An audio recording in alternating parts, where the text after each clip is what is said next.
Hello, everyone. I'm Lou Marciani, the director of the Innovation Institute for Fan Experience.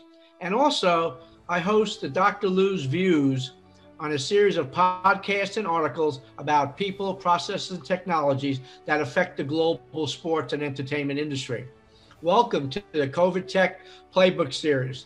The focus of this series is to track technology trends, identify industry gaps, and bring forward to the country technologies that can address these current and emerging challenges facing our industry. Our 2021 goal is to help the sports and entertainment industry return to work, play, and spectate. This is our fourth podcast in the COVID Tech Playbook series.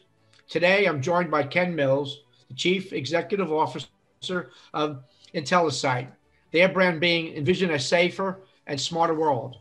Our format today will include a presentation by Ken. Also, I'd like you to feel free to submit questions using the Q&A feature at the bottom of the screen. So let's get started with the presentation. Ken, welcome.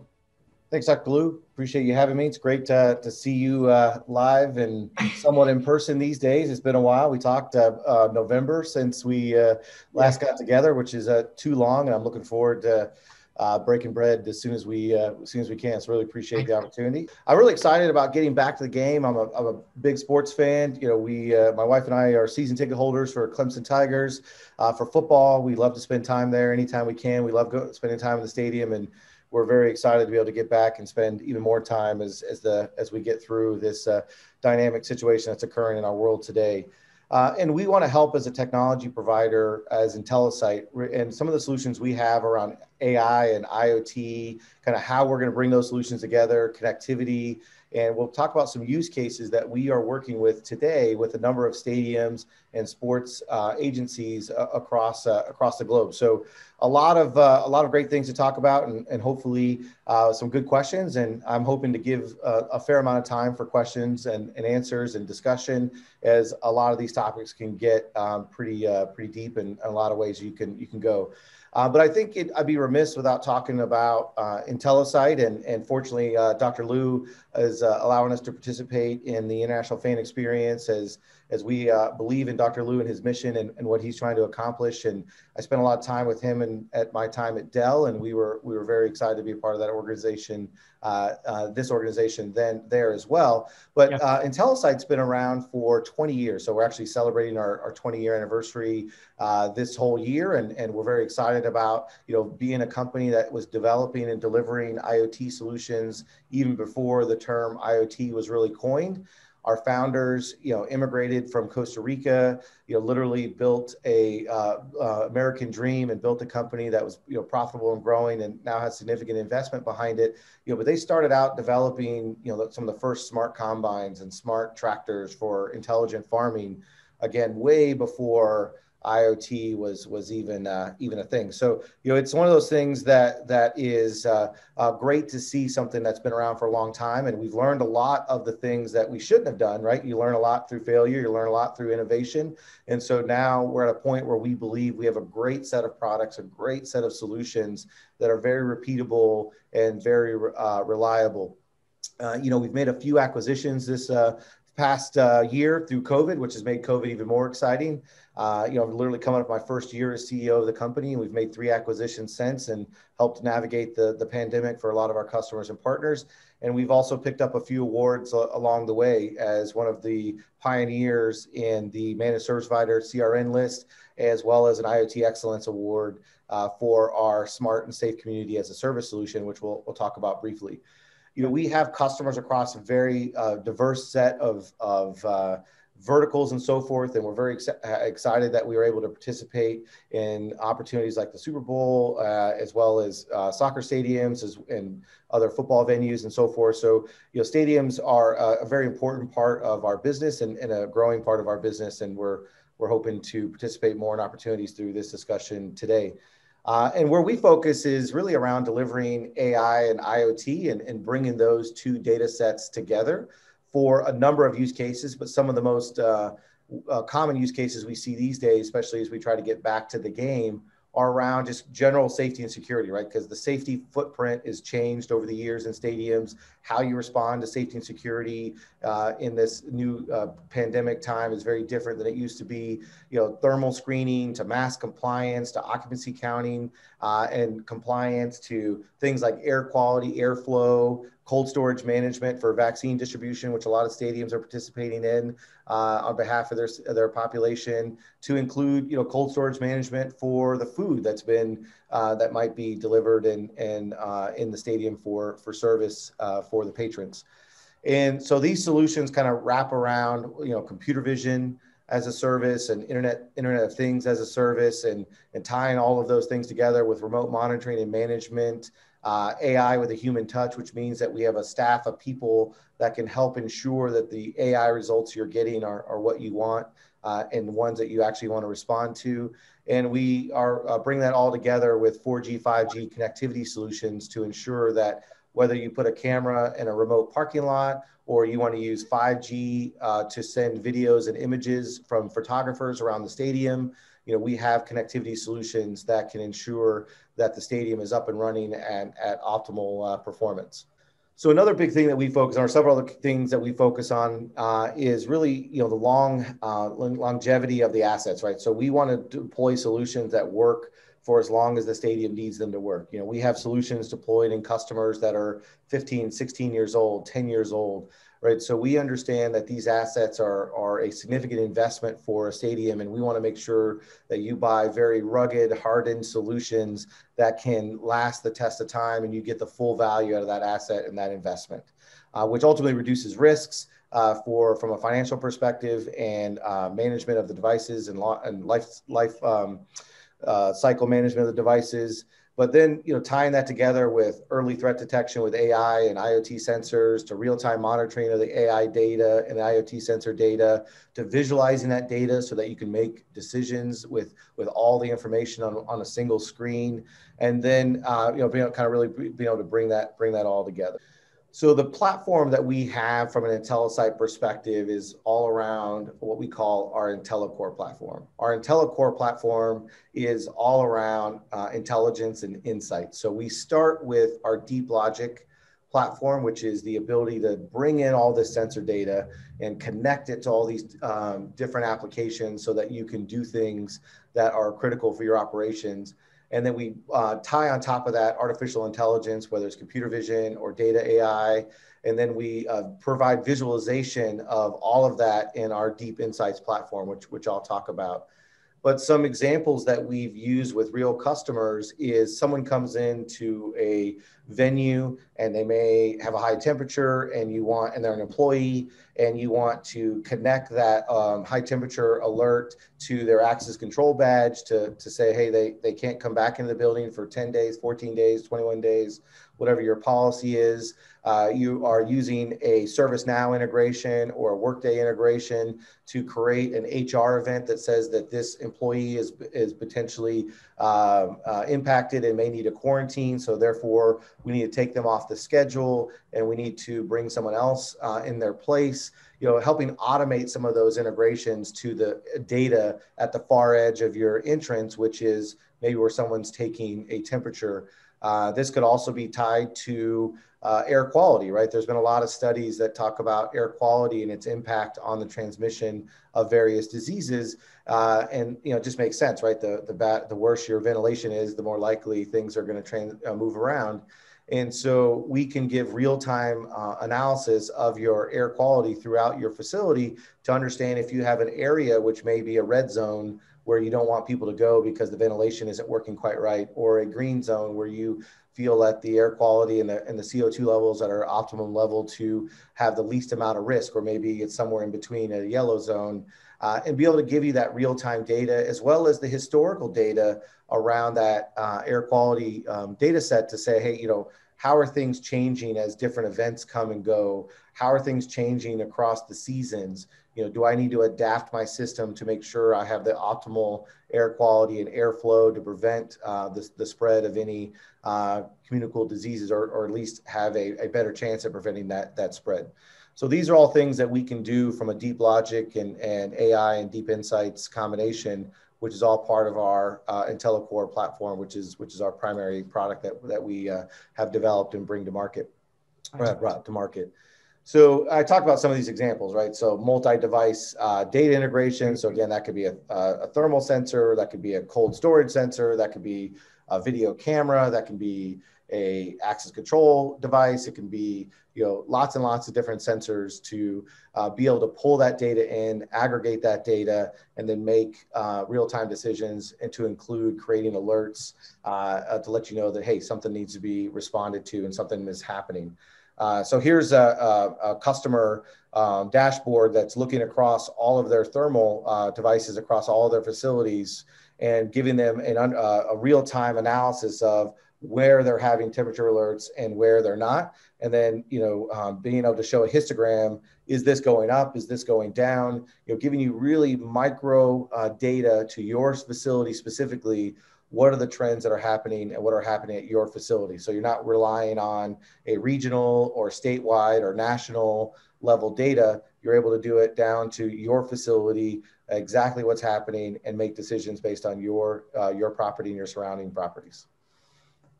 And then we can back this up with what we call IntelliCare, which is real-time monitoring of these events with staff to respond to these events, to work with the local officials or local security or HVAC in the health and the air quality example. We can do remote monitoring and response of events. So this has become very important in the pandemic world because there's not as much staff on site as there used to be. So being able to communicate virtually or remotely through audio and speaker systems to give people direction, to allow people to enter the facility in a touchless environment, to provide escort services of staff to their vehicles in a touchless environment at a safe distance. So these are all types of services and things that we're starting to see in venues and enterprise customers and campuses and cities as people try to reduce the amount of contact that individuals have with each other as they come and go from their workplace to ensure the least amount of transmission of any disease, COVID or otherwise, right? Which, COVID isn't the only thing out there. And then, being able to provide a daily, weekly, annual, quarterly, whatever you want, set of reports to understand, again, what's happening at an operational level within your facility, and making sure that all the devices are up and running, right? So real-time health and wellness to know that, hey, your air quality sensor is down, and being able to proactively let you know, hey, this needs to be replaced, and then order a replacement and send it quickly so that you can maybe open up that area as quickly as possible if it was closed. So that's the technology that underpins the outcomes that I'm going to talk about here for the next few slides. So, that's the engine, if you will, that makes the car run. So let's talk about the different types of cars and outcomes that you can get with these engines. So, one of the things that we've seen specifically around COVID safety is a need to reduce bottlenecks while actively screening folks. Mass detection and compliance is super important for a lot of jurisdictions. Occupancy management is very important for a lot of jurisdictions.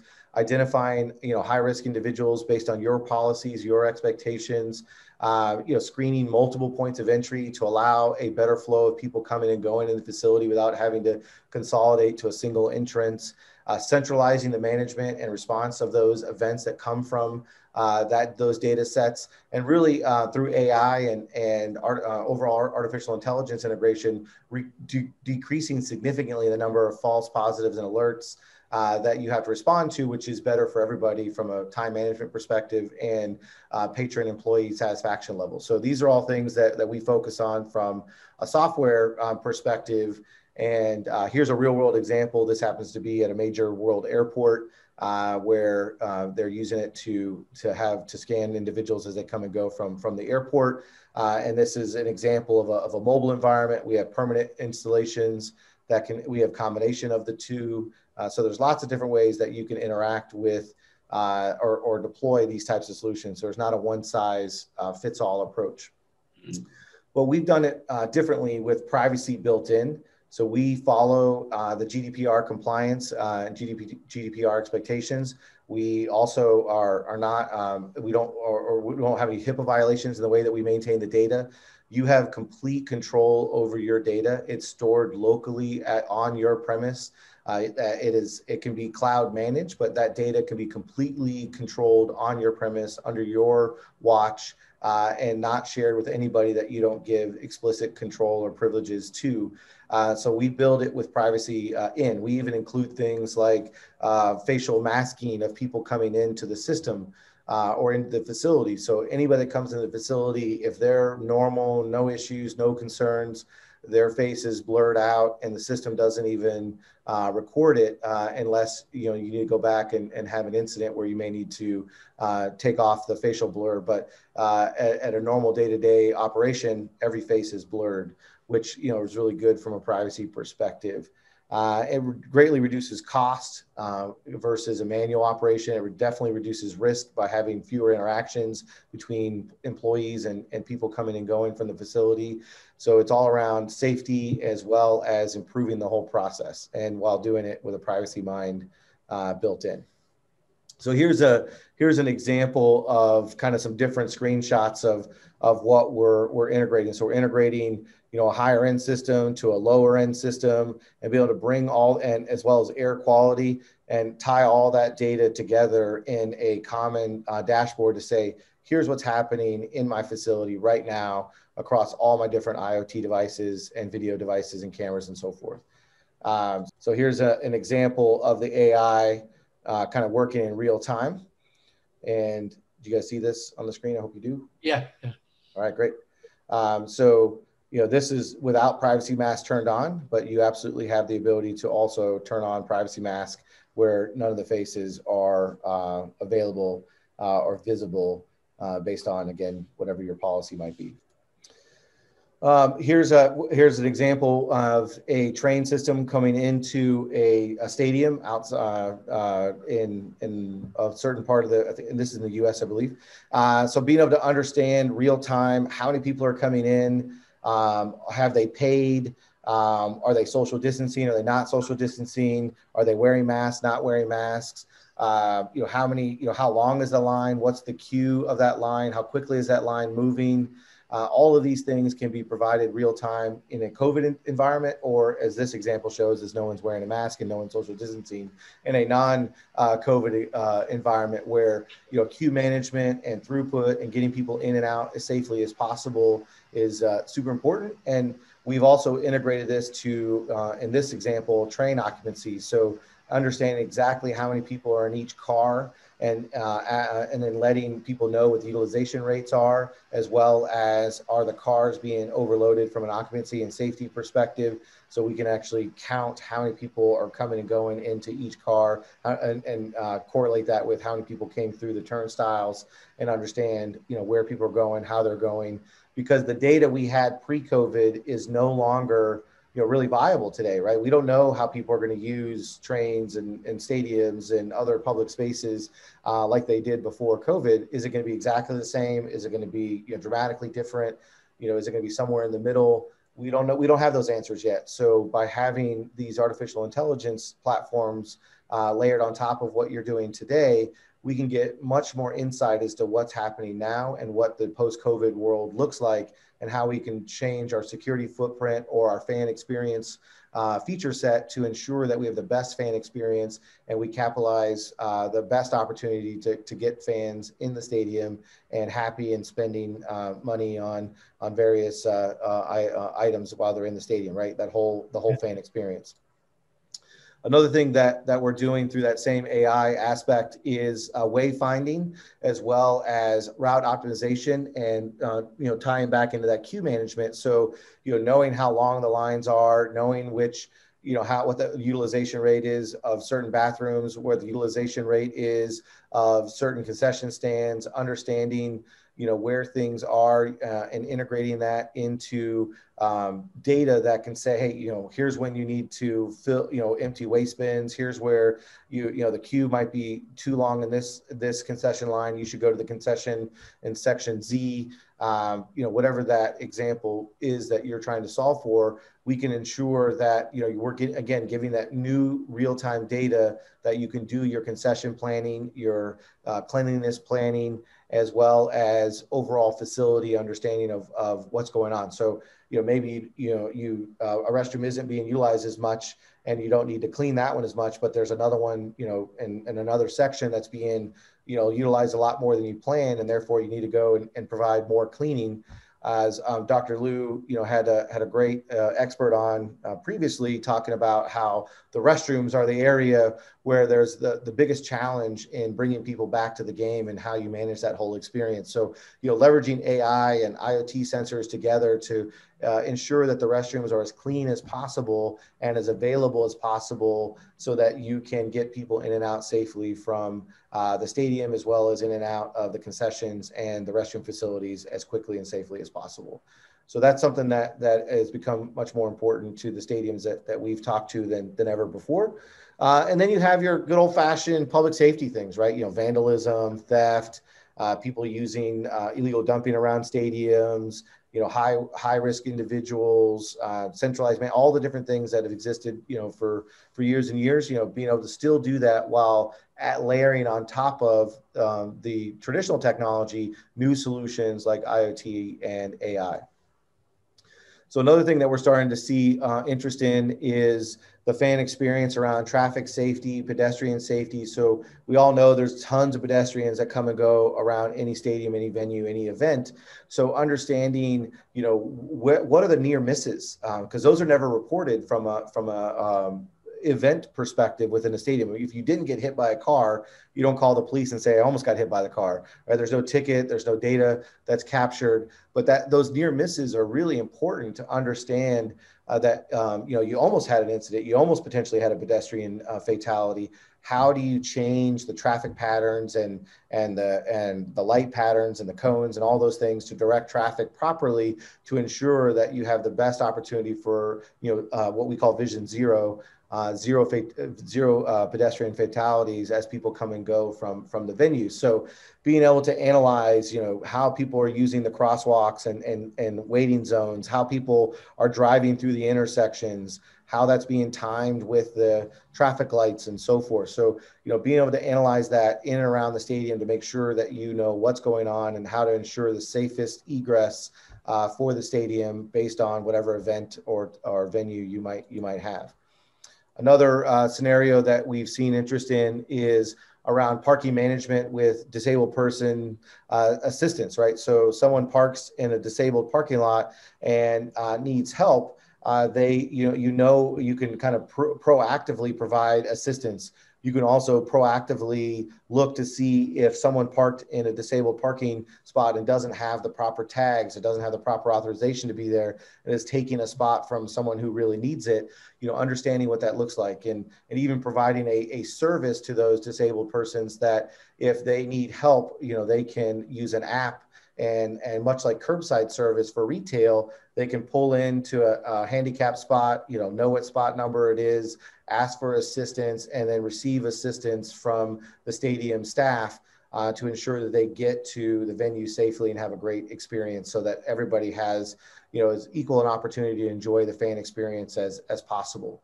So these are things that we can do, as well as, good old fashioned utilization rates, right? How many parking spaces are available? How many handicap parking spaces have been used? You can break it into sectors, and then you can integrate this with digital signage to let people know, where parking is available, where it's not available. Again, speeding the experience of coming and going into the facilities. And obviously that can change depending on the venue, change based on the traffic patterns. So you're leveraging AI to give people real-time data to say, how utilized is one parking lot versus another, and directing traffic to the most, the best place possible. For me, I often always get turned around as, where my seats are, versus where I should park. And I like to park as close to my seat, so I have the shortest walk to and from the stadium. And if I don't know that if I have north side tickets and I should park on this side of the this lot, that kind of real time AI data can be useful for patrons such as myself. So just kind of throwing that out there. And let me skip ahead here.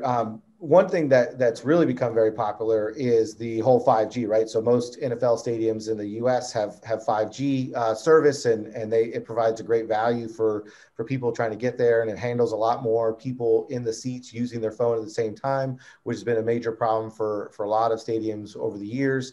But it's not just about providing a fan experience that when you want to take a picture and put on social media, you can do that. It's also about using 4G, 5G to ensure that the stadium operations are up 24/7, 100% of the time, so that if you have an ice storm and you lose traditional fiber connectivity or traditional broadband connectivity, you still have cellular connectivity that can be provided as a real-time backup and ensure that the concession stands are operating as they're supposed to, the ticket operators are operating as they're supposed to, the shops, the fan shops are operating as they're supposed to, as well as being able to create pop-up experiences in and around the venue while having 4G, 5G as the primary connectivity to be able to get that data to and from, or putting pop-up IoT sensors for air quality, or pop-up IoT sensors for traffic management, or pop-up video cameras for remote parking lot safety. Be able to connect all those back via a integrated 4G, 5G system, or even providing parking lot Wi-Fi with a 5G backhaul or 4G backhaul.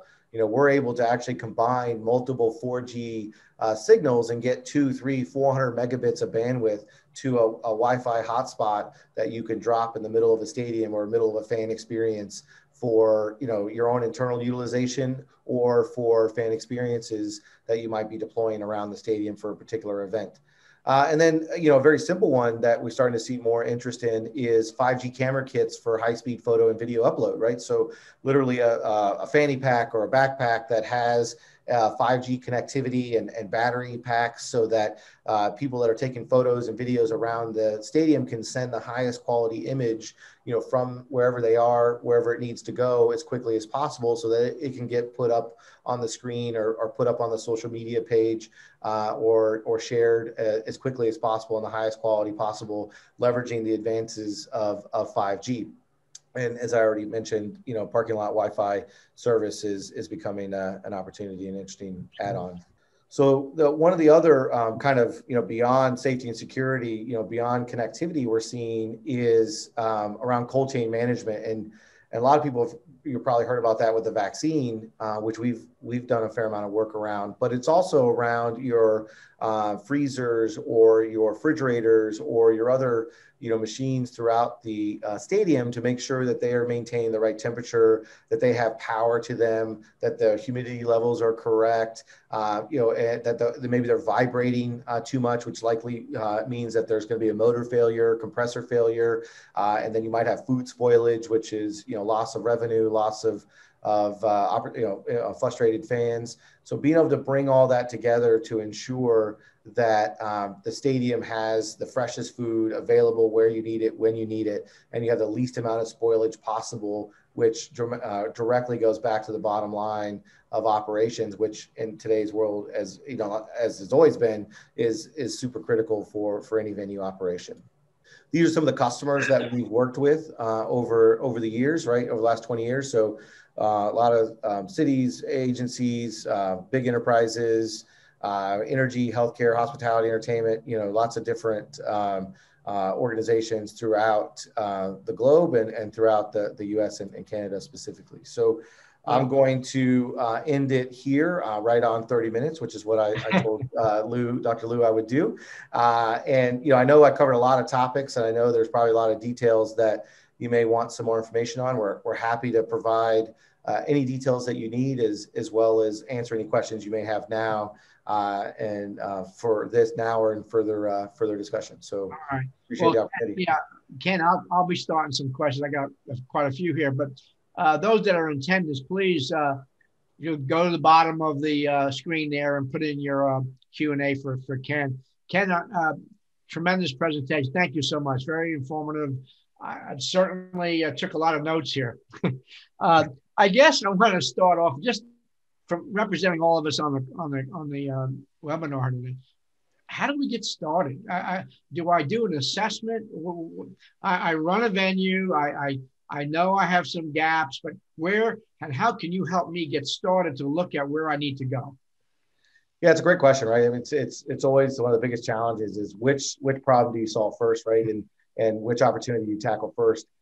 Typically where we see a lot of interest is solving a couple of the connectivity issues, right? That's a kind of an easy one you could tick off the list there to kind of provide a better experience for like the photographers or provide remote connectivity where you might need it for some of the pop-up events and so forth. So that one's kind of a straightforward one that's pretty easy to tackle first. But when you get into the more of the IoT and AI side, then yeah, it gets into more of an assessment. Are you trying to solve fan experience and queue management? Are you trying to solve a new way for people to come and go into the venue? Are you trying to move to more of a touchless experience in a lot of these opportunities?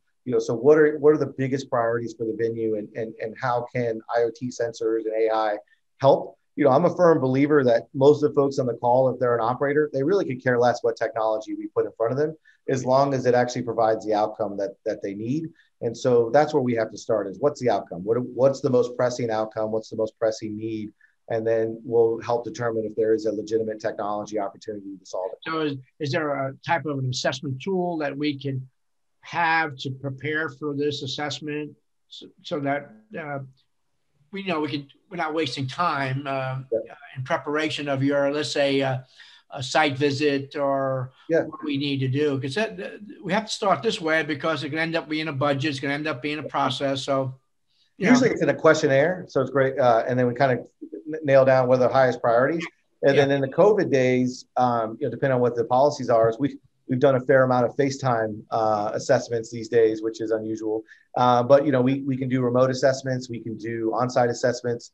But first and foremost, it's really the questionnaire around what are the outcomes, what are the ones that you feel are pressing with the new world that we are now in, and let's assess where you're at and how do we get you where you want to go. Okay, we're getting some requests on audio analytics. Can that be integrated into the system?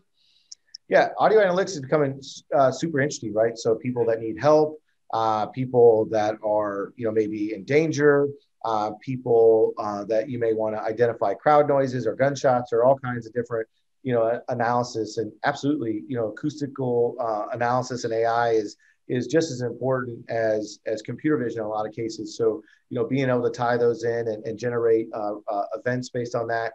Absolutely, right. And some of those events are really around life safety and fan support and fan help. So you might route those AI results to a different set of people than you might route the computer vision results that might be more around overall fan enjoyment and fan experience. Well, there's no question. Now, of course, we hear 5G and we're working through that. What's explain to me a private 5G? I don't understand it.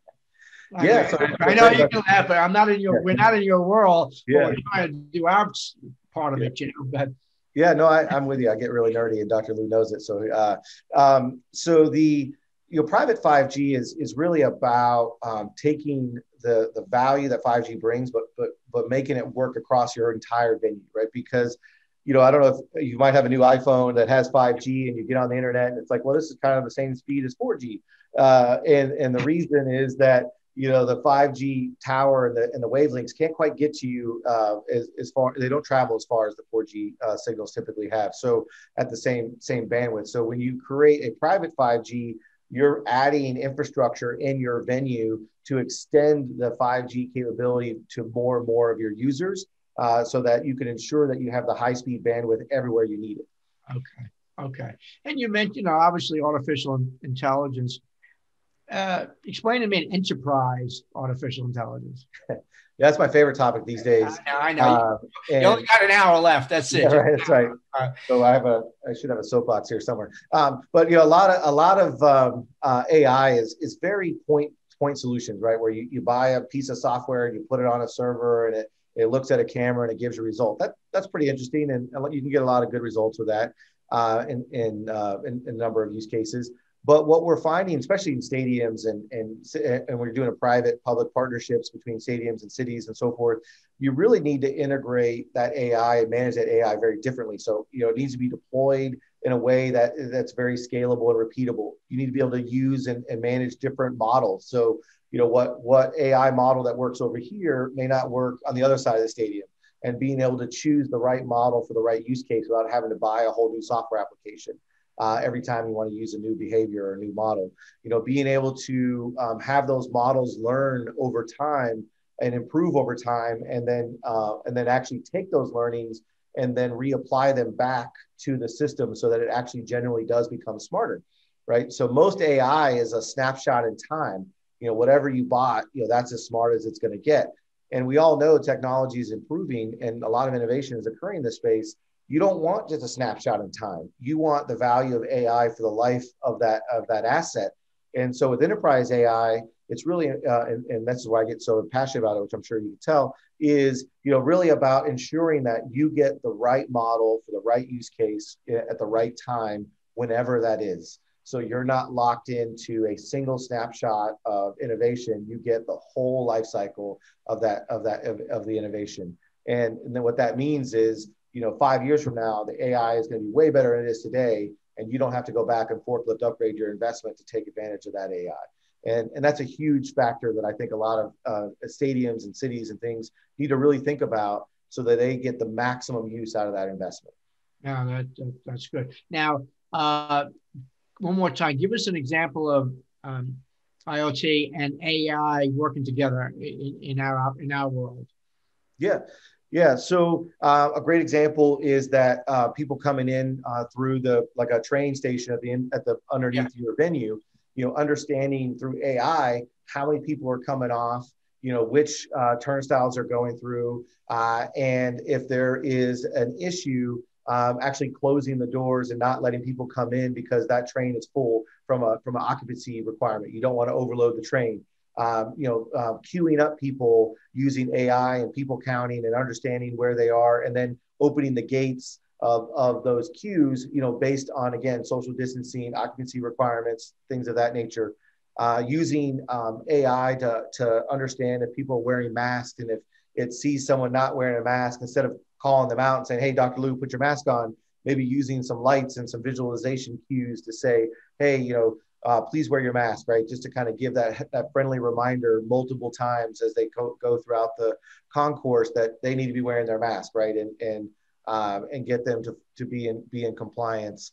Things like the air quality one, right? You have an IoT sensor that's telling you the air quality of an area may not be what you want, and then using AI and digital signage to provide wayfinding to move people to another area where maybe the air quality is where you would want it to be, which a year ago, no one was talking about air quality indoors. And now it's a big deal. And understanding how to make that real for your venue is really important, right? And you may not have the time or money or capital to completely rechange your venting systems. So using sensors and artificial intelligence to work together to work with what you got is potentially a better investment. Yeah. Go back to COVID-19, and our industry would like to get back to work, play, and spectate by August. That's if you talk to our members of this industry, it's August. Now people are getting vaccinated, some are not getting vaccinated. There might be some rapid testing down the road here. So take me to August, and I have access control into the stadium, right? How am I going to take advantage of what your capabilities are to help me determine a safe stadium? Yeah, it's a great question. And, that's another long one, right? So at least on the employee side, where you have a lot of ability to impact change and policy, right? Which in honesty is really important for the employees that you have, as well as the people that come to the stadium that those employees interact with, right? So one of our airport customers, we tied their schedule into the system. So when they came, they badged in. If they didn't do a rapid test, or they didn't do a temperature scan, or they didn't, answer the questionnaire about, how they feel today, have they been in contact with anybody that has COVID, all the things that you need to do from a best practice perspective. If all those things weren't checked off, then we generated a ServiceNow alert that went to their manager and went to them and said, "Hey, we see that you're at work. We see that you haven't done the pre-screening. We see that you haven't done the on-site screening necessary. make sure you do that before you start working. And then obviously you can escalate that based on policy from there. So those are some things that are, you could, as a stadium and a venue operator and owner, you can really have a lot of control over. And if you can make sure the employees are safe and you can make sure that you have the right employees showing up, then you have a much better chance of ensuring a safe stadium, a safe environment. And then the other example that I think is the most meaningful, or the other two, is the air quality and the bathroom cleanliness assessments and alerting, right? So if you can, manage the air quality, and you can ensure the bathrooms are clean, and you can ensure your employees are screened and checked and ready to go, I think candidly, stadiums are really doing a really best effort there. Yeah. Well, I got concession stands too, right? Right. Yeah. That could need touchless payment. Yeah, that's what I'm talking about. Yeah, there's all kinds of little things you can go to. Yeah. Yeah. Ken, how do they get in touch with you? Because we're leaving here all excited here about opportunities to upgrade ourselves post-COVID that really are going to be a difference for confidence in our fans. Ken, we can't forget that right now. Our biggest issue is going to be, why do I want to leave my living room in relation to going to the event? I want to be confident that I can. So you're going to play a role in that, I think. Absolutely, and we'd love to. And I'm sometimes the worst marketer out there because I just like helping people. So I don't always think, I'm the one that doesn't have the card in the sales meeting all the time. Yeah. So if you go to, and I'll put it here in the chat, if you go to IntelliSite.io or email our team at sales@IntelliSite.io, we will be happy to work with you. And we're working on major projects in Tokyo, to major venues in the UK, to some stadiums here in the US. So we'd love to participate in any opportunity that we can, and we really appreciate being a part of the organization and the folks that make this up. Well, we'll get you involved in the X Experience Consortium as we look at innovative solutions, post-COVID here down the road. Well, first of all, and again, we've known each other for a long time. Thank you so much for the great presentation, and yes, really enjoyed it. And I thank IntelliSite too for participating in our COVID Tech Playbook series. For everyone, go to iifx.org to learn more about our podcast series, including the COVID Risk Playbook and other episodes in our COVID Tech Playbook series. Join us again for more of Dr. Lou's views and COVID Tech Playbook. All right, well, say thank you again, Ken, and thank you, everybody. Bye-bye.